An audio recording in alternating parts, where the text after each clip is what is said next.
ಅವ್ರ ಹತ್ರ ನಾಜೂಕಿಂದ ನಡ್ಕೊ, ಆಯ್ತಾ? ಆಗ್ಲಿ ಚಿಕ್ಕ ಯಜಮಾನ್ರೆ.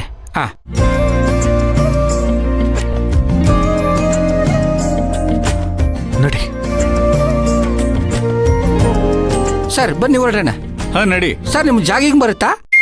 ಲೇ, ಈ ಬಟ್ಟೆಯಲ್ಲಿ ಯಾರಾದ್ರೂ ಜಾಗಿಂಗ್ ಮಾಡ್ತಾರೇನೋ? ಅಲ್ಲ, ಅರ್ಜೆಂಟಾಗಿ ಹೋಗ್ಬೇಕು ಅಂದ್ರಲ್ಲ, ಅದಕ್ಕೆ ಓಡ್ಕೊಂಡು ಹೋಗ್ಬೋಣ ಅಂತ. ಅದಕ್ಕೆ ಕಾರ್ ಇದೆಯಲ್ಲ, ಅದ್ರಲ್ಲೇ ಹೋಗೋಣ. ಗುಡಿ ಗಂಗಾಧರವ್ರೆ, ತೋಟದೊಳಗಡೆ ಕಾರಲ್ಲಿ ಹೋಗಕ್ಕಾಗಲ್ಲ, ನಡ್ಕೊಂಡೇ ಹೋಗ್ಬೇಕು, ಅದಕ್ಕೆ ಹೇಳಿದ್ದು. ಬನ್ನಿ. ನಡಿ. ಗುಡಿ ಗುಡಿ ಗಂಗಾಧರ್ ವೈ, ಗುಡಿ ಗುಡಿ ಗಂಗಾಧರ್ ವೈ.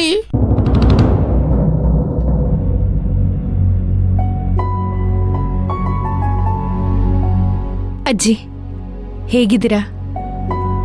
ನಾನ್ ಚೆನ್ನಾಗಿದ್ದೀನಮ್ಮ, ನೀನು ಹೇಗಿದ್ಯಾ? ನಾನು ಚೆನ್ನಾಗಿದ್ದೀನಿ ಅಜ್ಜಿ. ಹೌದು, ಈಗ ಮನೆ ಪರಿಸ್ಥಿತಿ ಹೇಗಿದೆ? ತಾತ ಆಶ್ರಮಕ್ಕೆ ಹೋಗಿದ್ ನಿಮ್ಗೆ ಗೊತ್ತಿದ್ಯಲ್ಲ ಅಜ್ಜಿ. ಈಗ ಮನೆಯಲ್ಲಿ ಹಿರಿಯರು ಅಂತ ಯಾರೂ ಇಲ್ಲ, ಎಲ್ಲ ಖಾಲಿ ಖಾಲಿ ಅನ್ಸುತ್ತೆ. ಈಗಷ್ಟೇ ಪರಿಸ್ಥಿತಿ ಸುಧಾರಿಸ್ತಾ ಇದೆ. ಹೌದು, ಮನೆ ತನಕ ಬಂದು ಮನೆಗೆ ಬರೋದು ಬಿಟ್ಟು ನನ್ನನ್ನೇ ಇಲ್ಲಿಗೆ ಬರಕ್ಕೆ ಹೇಳ್ದಿಯಲ್ಲ, ಯಾಕೆ? ಮನೆಗೆ ಬರಕ್ಕೆ ಮುಜುಗರ ಆಗುತ್ತಲ್ವಾ? ಅಯ್ಯೋ, ಹಾಗೇನಿಲ್ಲ ಅಜ್ಜಿ. ನಾನೀಗ ಮಾತಾಡೋ ವಿಷಯ ಮನೆಯಲ್ಲಿ ಕೂತು ಮಾತಾಡುವಂಥದ್ದಲ್ಲ, ಅದಕ್ಕೆ ನಿಮ್ಮನ್ನ ಇಲ್ಲಿಗೆ ಬರಕ್ಕೆ ಹೇಳಿದ್ದು.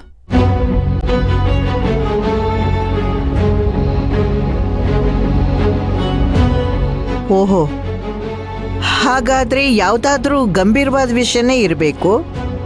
ಅಷ್ಟೊಂದು ಗಂಭೀರವಾಗಿ ಯೋಚನೆ ಮಾಡುವಂಥ ವಿಷಯ ಅಲ್ಲ ಅಜ್ಜಿ. ನಾನು ನಿಮ್ಮ ಹತ್ರ ಶಿವಾನಿ ಬಗ್ಗೆ ಕೆಲವೊಂದು ವಿಷಯ ಕೇಳಿ ತಿಳ್ಕೋಬೇಕಾಗಿತ್ತು.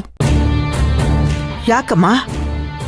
ಶಿವಾನಿಯಿಂದ ಏನಾದ್ರೂ ತೊಂದರೆ ಆಯ್ತಾ? ಇದುವರೆಗೂ ಯಾವ ತೊಂದರೆನೂ ಆಗಿಲ್ಲ ಅಜ್ಜಿ, ಇನ್ನು ಮುಂದೆ ಆಗಬಹುದೇನೋ ಅಂತ.